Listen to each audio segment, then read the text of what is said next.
the U.S. Army, tried to throw this man out 8 times. But on one morning in 1944, he ended up facing 700 German soldiers, with only 35 men who were starving, dehydrated, and exhausted. No food, no water, no reinforcements, and the only bridge they could escape across had just been blown up by American planes.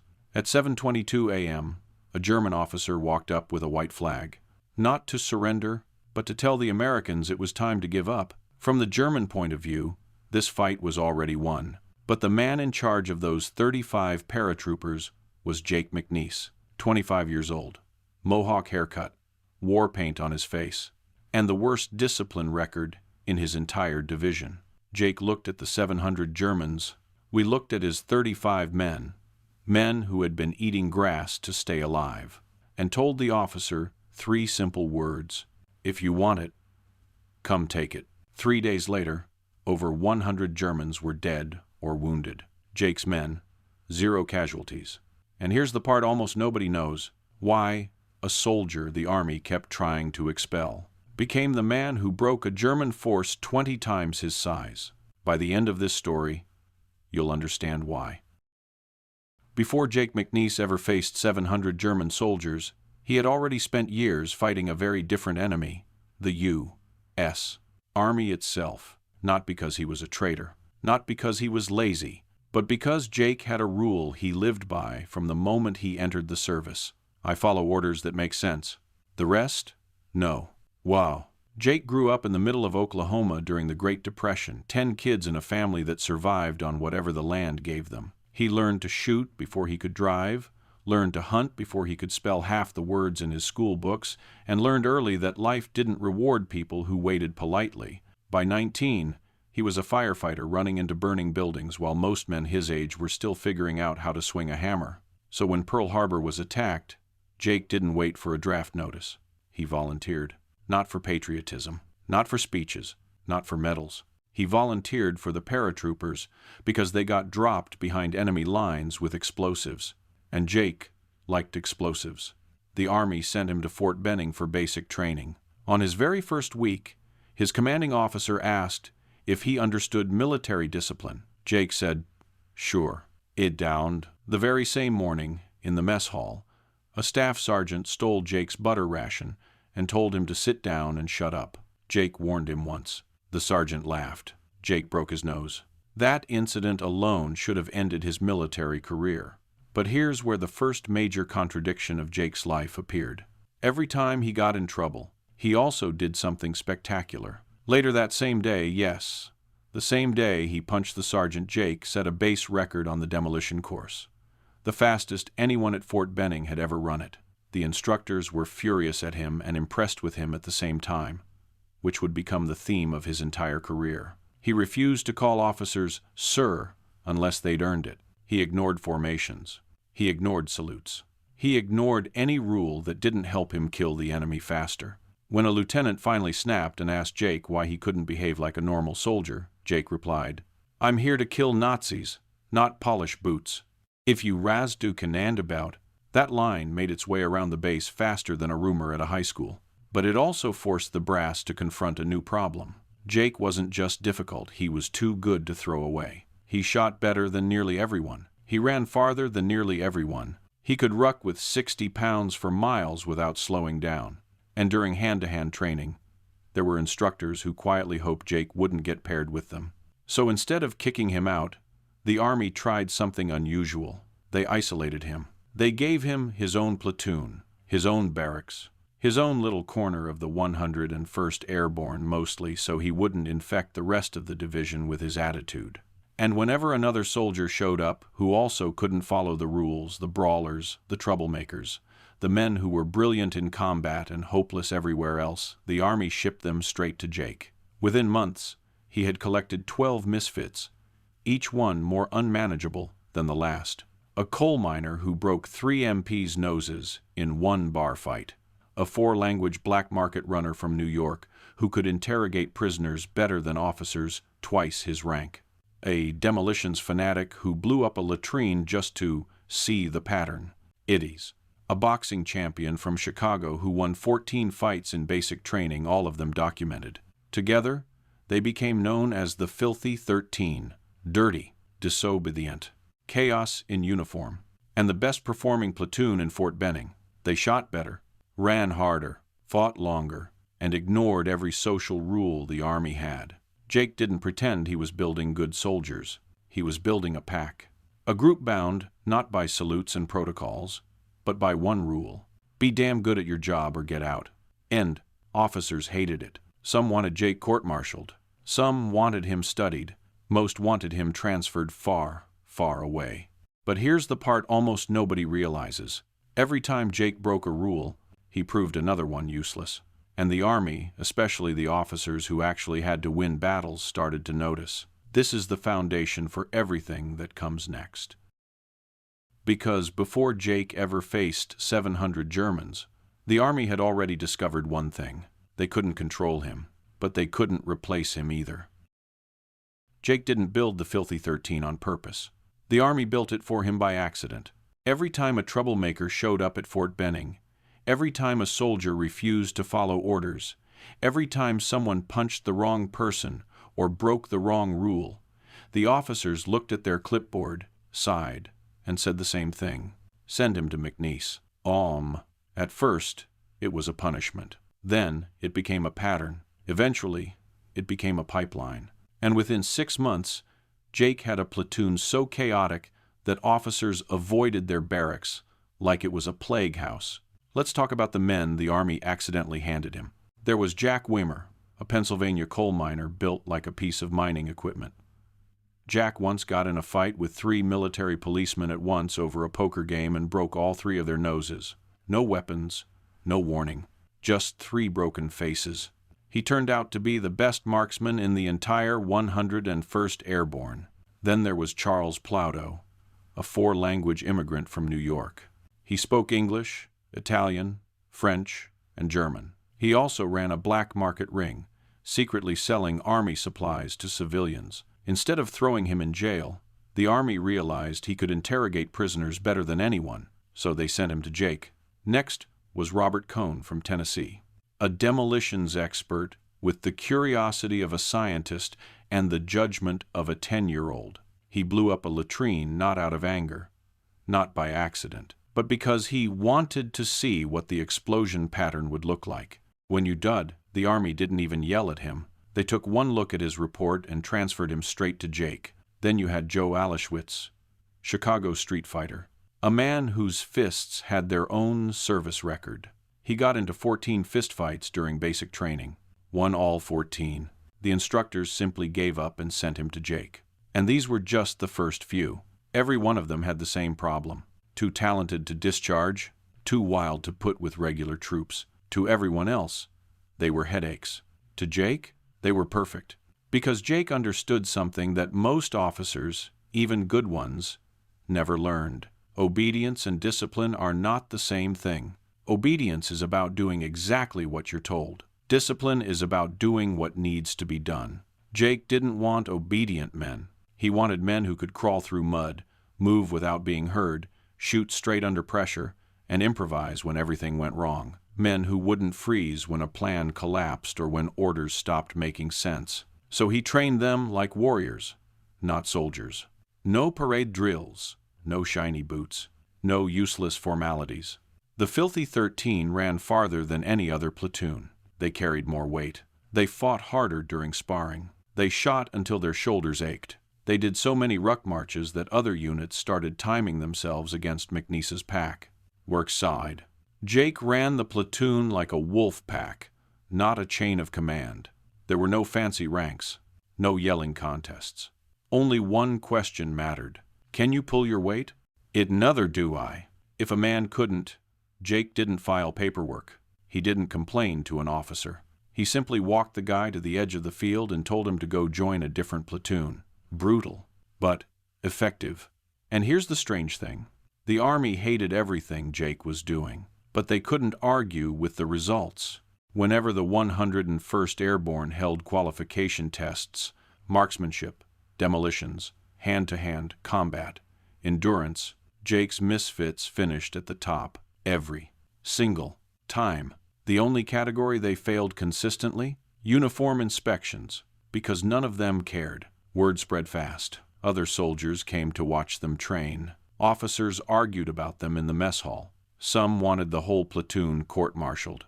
Others wanted to study how the hell McNiece kept turning rejects into elite performers. But Jake didn't see any magic in it. To him, it was simple. If you build a team of men who aren't afraid to question orders, aren't afraid to fight dirty, and aren't afraid to push themselves to the edge, you end up with a group that can survive situations the Army never prepared them for. Situations like jumping into Normandy at midnight, fighting hundreds of German troops with no supplies, and holding the line when the entire front collapses. The officers at Fort Benning had no idea yet, but the Army's trash pile platoon was about to become one of the deadliest teams in the European theater, and Jake McNiece, the man they tried to throw away, was about to lead them into the most violent night in modern history. For most soldiers, basic training ends when the instructors sign the paperwork. For Jake's men, it ended when the Army finally admitted something it hated to admit. These lunatics are outperforming everyone, but the Army still had hope. Hope that eventually, Jake would slip so badly they could get rid of him once and for all. They didn't have to wait long. One night, before deployment, Jake and his men went into a bar near Fort Benning. They were off duty, off base, and miracle of miracles behaving themselves. Then 2 MPs walked in. The moment they saw Jake's men, they decided to make an example. One MP grabbed one of Jake's paratroopers, tried to arrest him for being drunk and disorderly. Jake stood up and asked a simple question. "Is there a problem?" The MP told him to sit down and shut up. Jake broke his jaw. Then he broke the second MP's jaw. Calm, clean, efficient, like switching off 2 lights. He took both of their Colt 1911 pistols, walked outside, and emptied all 16 rounds into a street sign, just to cool off. Then he walked back inside, sat down, and waited for the MPs to wake up so he could turn himself in. He didn't run. He didn't argue. He didn't hide. He just waited. The MPs dragged him to his commanding officer. The officer opened Jake's file: 8 disciplinary write-ups, multiple assaults, constant insubordination. On paper, Jake was done. Court-martial. Discharge. Career over. But here's where Jake's life takes another sharp turn.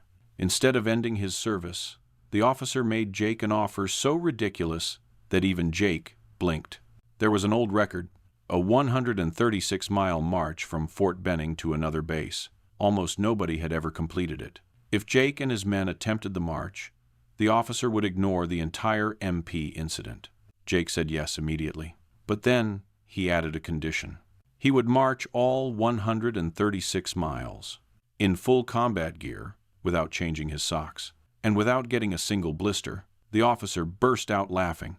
"Impossible," he said. Jake looked him in the eye.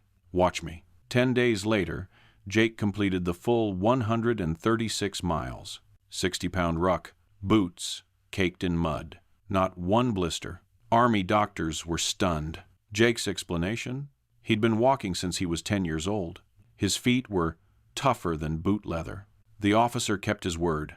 The charges vanished. But the moment the ink dried, problems began again, this time in England. The British had rules. Jake had none. When the Filthy 13 crossed the Atlantic in early 1944, they stepped into a country drowning in rationing. Meat, rare. Sugar, strictly limited. Hunting or fishing, illegal without permits. Poaching, a criminal offense. Jake looked at the British rations, then looked at the countryside full of deer, rabbits, birds, and rivers stocked with fish. He decided the British rules were optional. He took his M1 Garand into the fields and hunted like it was Oklahoma. He used military explosives to fish streams. He set traps behind British farms using skills he'd learned as a boy. Within weeks, his platoon was eating better than most officers. They were also breaking somewhere around 47 British laws. One furious landowner filed a lawsuit against the U.S. government, complaining that American soldiers were stealing his game. Jake's commanding officer summoned him. "Are you responsible for this?" Jake didn't even blink. Yes, my men need real food if you want them to jump into France and kill Germans. The officer rubbed his forehead. What do you expect me to do? This is a serious legal complaint. Jake shrugged. Well, you could send me on a suicide jump into German territory. I don't mind that. And that was it. You can't threaten a man with danger when danger is why he enlisted. Jake avoided punishment again. And then the photographer showed up. In the first week of June, 1944, just days before D-Day, Jake shaved his hair into a mohawk and painted white war stripes across his face. His men followed with their own twists. A Stars and Stripes photographer saw them, snapped a few pictures, and unknowingly created one of the most iconic images of World War II paratroopers. Jake didn't do it for attention. He did it because war paint made him feel ready. The Army had no idea that the chaotic, rule-breaking platoon they kept trying to hide was about to become the most famous group of paratroopers in the European theater. And they had even less idea that within 48 hours, Jake would fall out of a burning plane into the most violent night of his life. By the time Jake and the Filthy 13 landed in England, their reputation had already crossed the Atlantic ahead of them like a warning label. The British expected polished American troops, clean boots, crisp salutes, polite manners. What they got instead was Jake's platoon.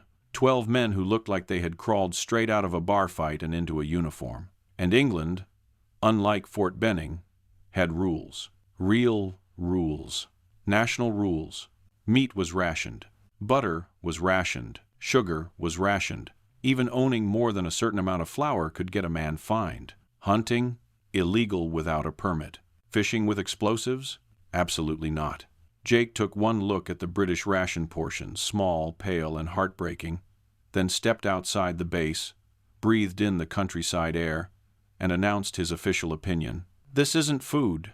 To Jake, the farms, forests, and rivers of England looked exactly like Oklahoma, with fewer snakes and more deer, which meant opportunity. So he went out with his M1 Garand and hunted. He set traps for rabbits and pheasants. He used demolition charges to fish rivers, sending shock waves that brought fish floating to the surface. His men followed him like a pack. Explosives here, snares there, fresh meat roasting behind the barracks. Within 2 weeks, the Filthy 13 were eating better than most British officers and far better than any American unit on the island. They were also breaking what felt like half the laws in Yorkshire. The tipping point came when a wealthy landowner marched onto the American base demanding justice. He claimed that U.S. soldiers were poaching his deer, his rabbits, and possibly half the trout in his river. He wanted compensation. He wanted arrests. He wanted someone's career. Jake's commanding officer, already exhausted from dealing with the platoon, summoned him. Jake, did you or your men hunt on this man's property? Yes, Jake said. They need protein if you want them to fight. That's illegal. So is losing a war, Jake answered. The officer tried again, slower this time. What am I supposed to do? He's threatening legal action, Jake shrugged. You could send me on a suicide jump into occupied France. I'd be fine with that. The officer stared at him for a solid 10 seconds, realizing again that trying to punish Jake was like trying to punish a tornado. You don't discipline it.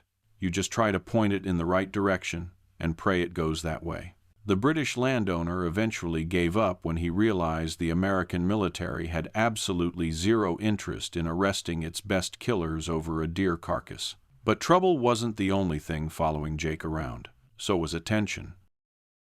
The photo that turned them into legends. In early June, just days before D-Day, Jake made a decision that would accidentally stamp his face into World War II history. He shaved his hair into a mohawk. Then he painted white war stripes across his cheeks like a man walking into a ritual, not a war. His men took the idea and ran with it. Some shaved their heads completely, some added extra markings, and one painted a skull across half his face. A Stars and Stripes photographer happened to walk by. He saw 13 men who looked less like soldiers and more like warriors from a lost tribe. He snapped a few pictures. Those photos would become the most famous images of American paratroopers in the entire war, used in documentaries, books, museums, and military posters for decades. Jake didn't care about any of that. To him, The war paint had one purpose: to remind himself that once he jumped from that plane, he wasn't the man from Oklahoma anymore. He was whatever the mission needed him to be. Behind the paint, behind the Mohawks, behind the chaos and broken rules, Jake had a single focus: get in, kill the enemy, bring my men home. In less than 48 hours, Jake would put that philosophy to the ultimate test, because the plane carrying him into Normandy was about to explode in midair. On the night of June 5th, 1944, Jake and his men climbed aboard their C-47 transport. Painted like warriors, Mohawks cut sharp, white war stripes across their faces like ghosts preparing for a hunt. No one talked, no one joked. The filthy 13 caused chaos everywhere except here. Right before combat, they became silent predators. Jake stood by the door, harness clipped, static line ready. He had told his men one thing before takeoff: once we jump, you stop being who you were. You become what the mission needs. Works? At 11:47 p.m., the plane roared down the runway and lifted into the dark. Somewhere across the channel, Normandy waited, still quiet, still unaware of what was coming. For an hour, the flight was steady. Quiet engine hum, men breathing through nerves they would never admit. Then, at 1:23 a.m., the French coast appeared beneath them, and the sky lit up. First a few flashes, then dozens, then hundreds. The Germans had spotted the formation. 88mm flak guns began firing, turning the night sky into a storm of exploding fireballs. Tracer rounds clawed upward like red-hot claws raking the darkness. Shrapnel hammered the fuselage. The C-47 shook violently. "Hook up," the jumpmaster yelled. Jake and his men clipped their static lines onto the cable overhead. The red light glowed. The plane lurched again, harder. The jumpmaster braced himself against the wall, trying to stand upright. And then, without warning, the world turned white. At 1:26 a.m., an 88mm shell hit the fuel tank. The explosion tore the aircraft apart. Fire rushed through the cabin. The tail section ripped away. Men who weren't clipped in were thrown into the night sky like rag dolls. The plane stopped being a plane and became debris scattered across the air. Jake was standing in the door when the blast hit. The force blasted him backward out into open air. He didn't even feel the wind at first, just shock, heat, and weightlessness. His static lines snapped tight, yanking his parachute open. But it wasn't a clean deployment. One panel was on fire. Two others were shredded by flak. Jake spun uncontrollably, dropping fast, unable to steer. He was falling straight toward a flooded marsh. He hit the water hard. The impact knocked the air out of him, and his gear dragged him under instantly. The harness wrapped around his legs like vines.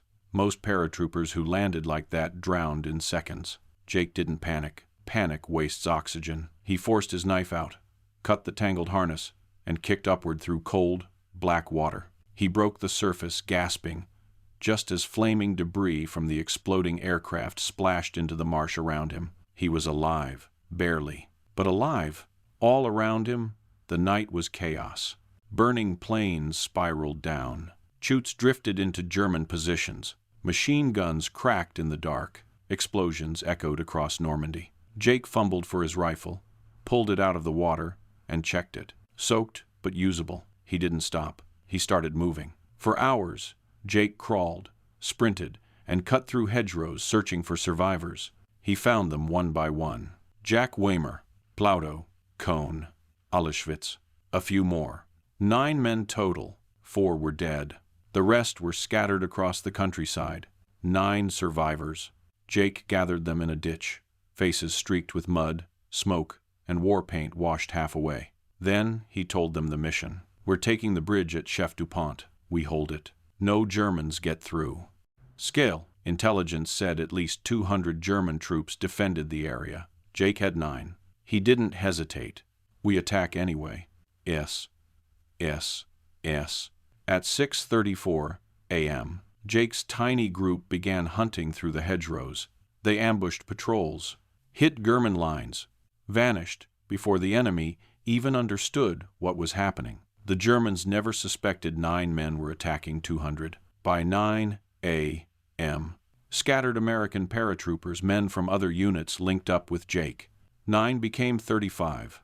By 11 a.m., after a string of fast ambushes and shocking German confusion, Jake's 35 men captured the bridge at Chef-du-Pont. But the victory didn't last long. At 4:43 p.m., American P-47 Thunderbolts screamed overhead. Jake's men waved their helmets, shouted, signaled. The planes circled once. Then they bombed the bridge. American pilots, acting on outdated orders, destroyed the very objective Jake's men had risked their lives to take. The bridge exploded into rubble. The structure collapsed into the river. The mission they had fought all morning for vanished in seconds. Jake watched the bridge fall, then started laughing. Not because it was funny, but because it was exactly the kind of mistake he expected from the Army. His men stared at him like he'd lost his mind. Jake shook his head and explained calmly. They were cut off. No bridge, no reinforcements, and hundreds of Germans regrouping on the far bank. There was no escape now. There was only one choice: turn the high ground into a fortress and make the Germans pay for every inch they tried to take. Jake studied the terrain, saw the choke points, and began positioning his machine guns and riflemen. 35 starving Americans, 700 Germans coming for them. Jake didn't flinch. "Get ready," he said. "They're coming."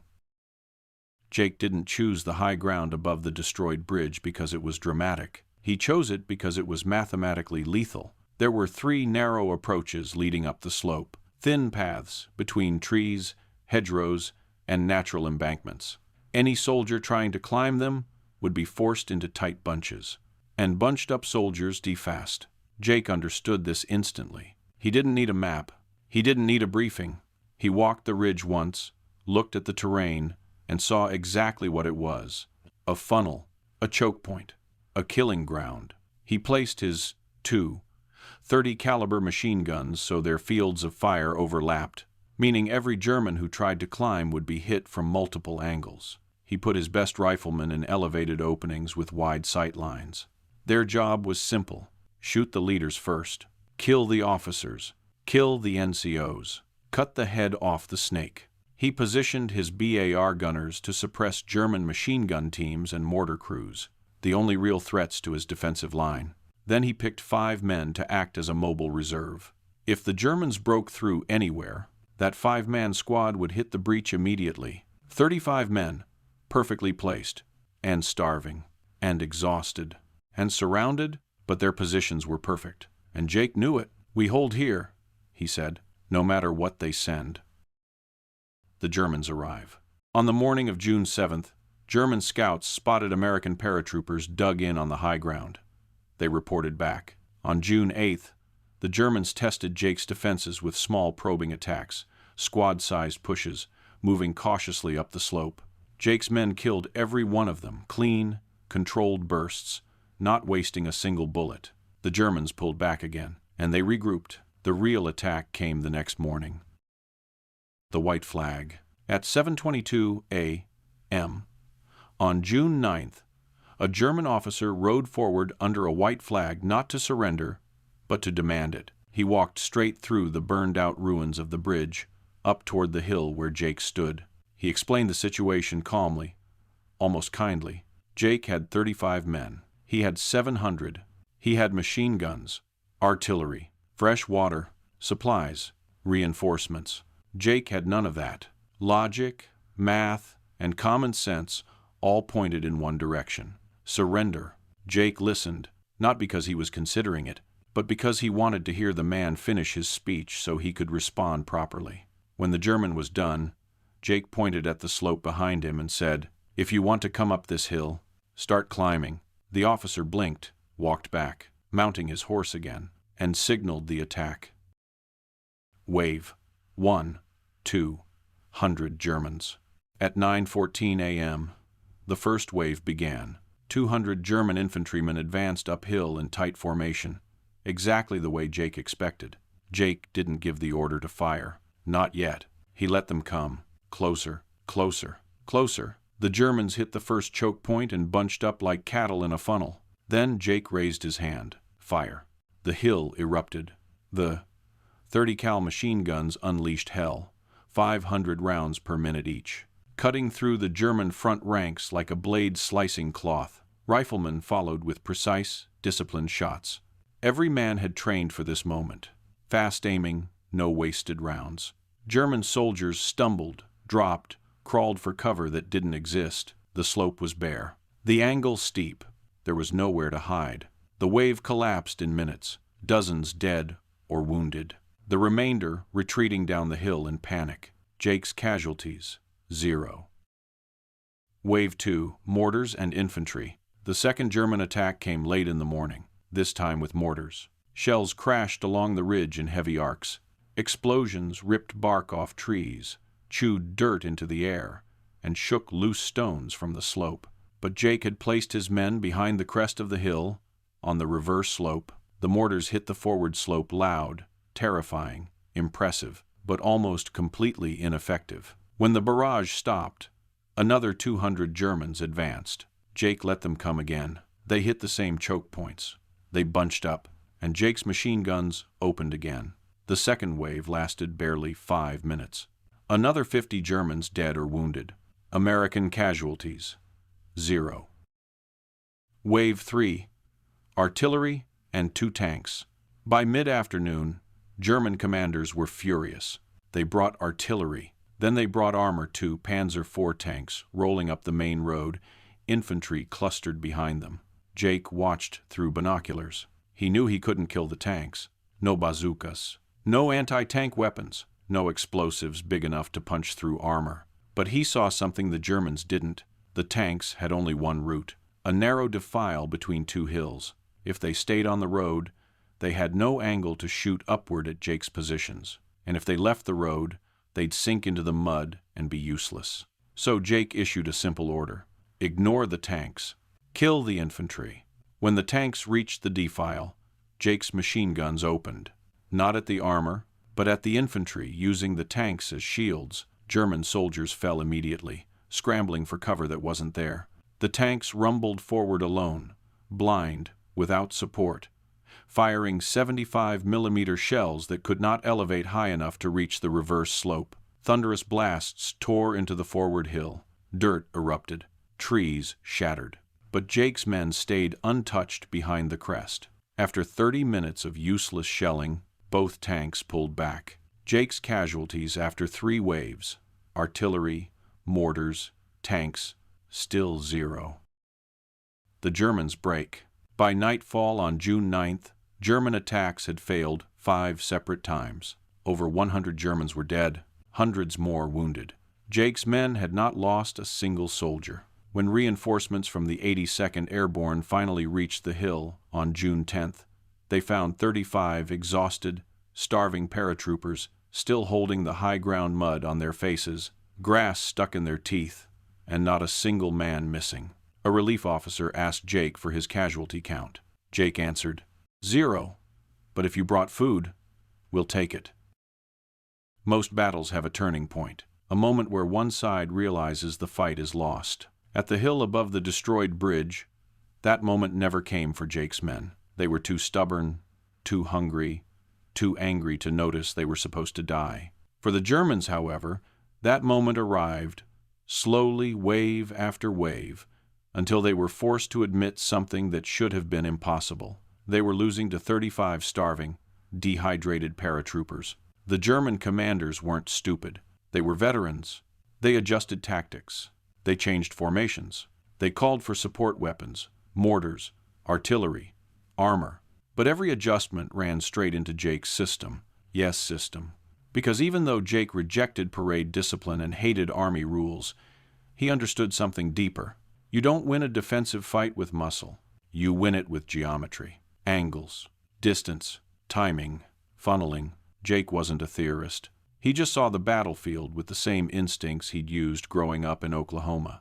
Tracking animals, ambushing prey, reading terrain like it was part of his body. The Germans were trained soldiers. Jake's men were hunters, and hunters choose the ground where the kill happens. The night between waves. When the third German assault collapsed, tanks retreating, infantry scattered, the battlefield quieted. Smoke hung over the slope. Wounded Germans groaned in the brush. Crows circled overhead, waiting. Jake's men knelt in their shallow dugouts, listening, rifles low, scanning the tree line. They couldn't move bodies. They couldn't risk giving away positions. They couldn't even afford to check on the wounded. Every bullet mattered. Every breath mattered. Every sound mattered. They hadn't eaten properly in days. Their stomachs cramped. Their tongues were dry. Their hands shook not from fear but from dehydration. But the hill gave them one thing the Germans didn't have: silence. The Germans below them argued, shouted orders, moved equipment, rallied their wounded, repositioned their machine guns. Jake whispered to his men, "Listen, they're tired too." That gave them enough hope to hold through the night.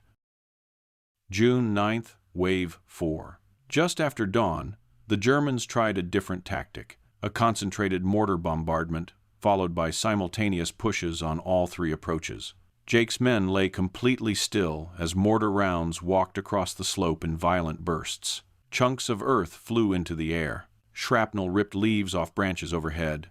But once again, the Germans miscalculated the angle. The rounds detonated on the forward slope, wasting their energy on empty dirt. Jake shouted, "Hold fire. Let them come."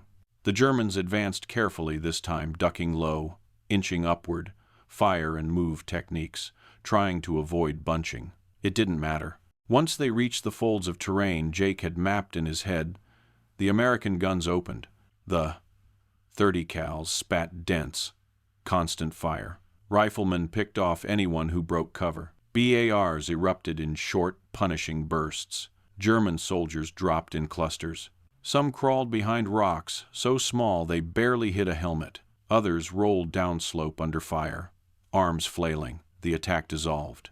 Another 40 or 50 Germans down. Jake's casualties still 0. Wave 5. Panic and desperation. By midday, the German battalion commander had reached a breaking point. His men were demoralized. His officers were shaken. He had artillery support, but nothing that could crack the reverse slope defense Jake had built. So he tried something dangerous. A reckless, massed infantry charge up the central approach. Hundreds of Germans surged uphill at once. A screaming, desperate human wave. It was brutal. It was chaotic. It was sloppy. And it was exactly what Jake was waiting for. "Hold," he whispered. His men held. "Hold." The Germans drew closer. Now, the hill exploded with American fire. The choke point turned into a blender. German bodies piled so quickly that the dead became obstacles for the living. Men tripping, stumbling, falling into the path of machine gun bursts. Some Germans tried to climb over the piles. Some dropped their rifles and ran. Some charged blindly, firing from the hip, bayonets shaking in their hands. None of it worked. Jake's 35 men were firing with the cold, clean precision of men who had been pushed past hunger and fear into something sharper. A zone where the only thing that existed was the next target. The German charge evaporated. The hours that followed, by late afternoon, the battlefield smelled of smoke, wet earth, and cordite. German medics dragged wounded downhill. Officers barked orders no one wanted to follow. Jake's men sat against the dirt walls of their holes, staring down the slope with blank, exhausted eyes. They were hungry. They were thirsty. Their shoulders throbbed from firing rifles for hours. Their ears rang. Their fingers were numb, but none of them moved, because Jake hadn't told them to move. A runner from the German side approached under another white flag, a second request for surrender. Jake refused to come down the hill. He told the messenger, "Tell your commander we're still here." The messenger nodded. He understood. This wasn't arrogance. This wasn't pride. This was a simple fact. Jake and his men had built a position the Germans could not break. June 10th. The relief. When dawn came on June 10th, the 82nd Airborne finally pushed through German lines. They climbed the hill expecting carnage, dead Americans, blood, spent casings, collapsed trenches. What they found instead were 35 filthy, starving, half-delirious paratroopers still standing, rifles still loaded, eyes still locked on the approaches. A relief officer approached Jake. "Report your casualties." Jake wiped mud from his face. 0. The officer blinked, thought he'd misheard. 0? 0, Jake repeated. But if you brought food, we'll take it." Behind him, his men laughed weakly, the first real laugh they'd managed in days. The battle was over. The impossible had happened. 35 held off 700, and yet the army still had no idea what Jake was capable of. They would find out in Bastogne. 6 months after Normandy, most of Jake's original filthy 13 were dead, wounded, or scattered into other units.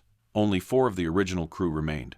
Jake had survived a plane explosion, a flooded landing, the bridge assault, and 72 hours of killing to hold a hill against a German battalion. Anyone else would have been rotated out, given a safer assignment, promoted, or at least given time to breathe. But Jake wasn't anyone else. The army had learned something about him. You didn't put him behind a desk. You pointed him at a problem and watched it disappear. And in December 1944, the army's biggest problem was a town called Bastogne. The Germans launched the counterpunch. On December 16th, the Germans launched a massive winter offensive through the Ardennes, what history would call the Battle of the Bulge. 11,000 American troops in Bastogne were instantly surrounded. No roads open, no fuel, no food, no medicine, no winter gear, no reinforcements. Temperatures dropped below freezing. Snow piled knee-deep. German artillery pounded the city day and night. The 101st Airborne, Jake's division, was trapped. Supplies were down to scraps. Ammunition was being counted in individual rounds. Medics ran out of morphine. Wounded lay under blankets of snow because there were no bandages left. If Bastogne fell, the Germans would split the Allied line in half. The war would drag on for months. The army needed a miracle. Instead, they got Jake. The impossible ask. Pathfinders, small elite teams who jumped ahead of supply planes to guide them in, were the only chance Bastogne had left. But pathfinding into a surrounded, fog-covered, artillery-soaked city? That wasn't a mission. That was a death sentence. So the call went out. Volunteers only. No one expected Jake McNiece to step forward. He didn't step. He leaped. On December 18th at 3:47 a.m., Jake and 9 other Pathfinders boarded C-47 seconds for a blind jump into a city ringed with anti-aircraft guns. Before jumping, the pilot warned them, "Visibility is 0. Flak is heavy. We can't see the drop zone. This mission shouldn't happen." Jake shrugged. "We've survived worse." The pilot stared. Jake wasn't joking. The jump into the white void. At 7:23 a.m., the plane reached Bastogne. But the city was invisible, completely swallowed by fog and smoke. The pilot yelled toward the back, "I can't see the ground!" The jumpmaster looked at Jake and his men. "We go anyway." Jake didn't hesitate. He stepped out into a world of white. There was no horizon, no landmarks, no sense of falling, just endless fog swallowing everything. Then boom. The ground hit him like a fist. Jake rolled, stood up, and realized he was in the middle of American lines. Soldiers from the 101st stared at him, stunned. Who the hell jumps into Bastogne right now? Jake brushed snow off his jacket. "Any idea where the Germans are?" The soldier pointed around him in a slow circle. "All. Around. Us." Jake nodded. "Good. Saves us time." Finding his men in a dead city, Jake asked where the other Pathfinders landed. "3 of yours landed inside the perimeter. The rest, probably outside. Probably dead." Jake refused to accept that. For the next 2 hours, he jogged through ruined streets, dodging incoming artillery, bullets zipping between buildings, searching alleyways, basements, snowdrifts. He found 1 Pathfinder crawling through snow, another hiding behind a collapsed barn, another limping through smoke. By 9 a.m., Jake had gathered 8 out of 10. 2 were dead. 8 was enough. Jake split them into 2 teams, 1 on the east side of the city, 1 on the west, setting up radio beacons inside shattered buildings, on rooftops, behind frozen wreckage. If the Germans triangulated their signal, they'd bombard them instantly. So the teams bounced signals between each other to disguise exact locations. This was threading a needle in a hurricane. The first drop. At 10:17 a.m., Jake made his first radio call. "Bastogne to Allied Command. We are surrounded. "We are holding. Request immediate resupply." The reply came faster than expected. "Supplies en route. Hold signal steady."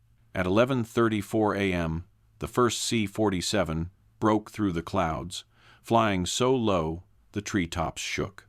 German flak erupted instantly. Shells burst around the plane. But the pilot kept coming. He kicked supply bundles out of the bay, food, ammo, medicine, and somehow survived the climb out. The bundles landed inside American lines. Jake exhaled for the first time in hours. It worked. The 24-hour lifeline. Jake called in another drop. Then another. Then another. The fog never lifted. The artillery never stopped. German snipers fired at shapes in the white. Flak guns blasted at shadows in the sky. But the C-47 seconds kept coming. Guided solely by the weak beacons, Jake's teams kept alive. Pilots flew so low that men on the ground could see frost forming on the wings. Jake and his Pathfinders stayed awake through the entire night, adjusting signals, relocating equipment, dodging bombs, coordinating drop after drop. By December 20th at 10:17 a.m., they had accomplished something thought impossible. 247 successful resupply drops, thousands of pounds of ammunition, thousands of pounds of rations, crates of medical supplies, winter gear, radio batteries, fuel cans, bandages, everything Bastogne needed to survive. Thanks to Jake, the 101st Airborne kept fighting. They held the line. They refused to surrender. And when General Patton's tanks finally broke through to relieve the city on December 26th, the men of Bastogne were still alive. Because of Jake. No medal, no ceremony, no credit. Pathfinder operations were classified. No one outside a tiny circle knew what Jake had done. He didn't get a medal. He didn't get a ceremony. He didn't get a promotion. He didn't care. He had kept 11,000 American soldiers alive. And to Jake, that was enough. When Germany finally collapsed in May 1945, Jake should have come home a celebrated hero. He had survived D-Day, held a bridge against impossible odds, saved Bastogne with 247 supply drops, and completed 4 combat jumps that killed most men who attempted even one. Instead, the Army sent him into Germany with the 101st Airborne for occupation duty. For the first time in 4 years, Jake wasn't fighting. He wasn't killing. He wasn't being shot at. And that's when the real trouble started. What do you do with a man who only knows war? Jake and his men occupied a region filled with abandoned Nazi estates, mansions, and looted wealth. One of those estates belonged to Hermann Göring, Hitler's second-in-command. Inside, liquor cabinets worth fortunes, stolen racehorses, silk, jewelry, paintings, gold. Jake and the surviving filthy 13 did what any men who had cheated death for 4 straight years would do. They threw a party. They rode Göring's racehorses through open fields. They drank his expensive liquor straight from the bottles. They held a makeshift rodeo in the courtyard of a Nazi palace. Jake wasn't celebrating victory. He was celebrating survival. During that chaos, Jake met a German woman named Amelia. She liked him immediately. He liked her more than he expected. Later, Jake discovered her father had been the local head of the Hitler Youth. Jake laughed. Nothing about war made sense anymore, not enemies, not loyalties, not anything. After years of killing, Jake couldn't tell where the lines were supposed to be drawn. The Army finally lets him go. Eventually, Jake was sent back to Arkansas for medical evaluations. He had been running his body on instinct for 4 years, and the cracks were showing. While recovering, he got into yet another fight with MPs. This time, he threatened the MP commander directly, telling him that once he became a civilian, he'd come settle things properly. That was the final straw. The Army didn't court-martial him. They didn't punish him. They simply discharged him. Honorable discharge. 3 years, 5 months, 26 days of service. 4 combat jumps. Hundreds of confirmed kills. Never promoted past private. The Army didn't know whether to shake his hand or be relieved he was gone. Jake didn't care. He was done. He went home to Oklahoma, and almost immediately, the war followed him. The battle with no uniform.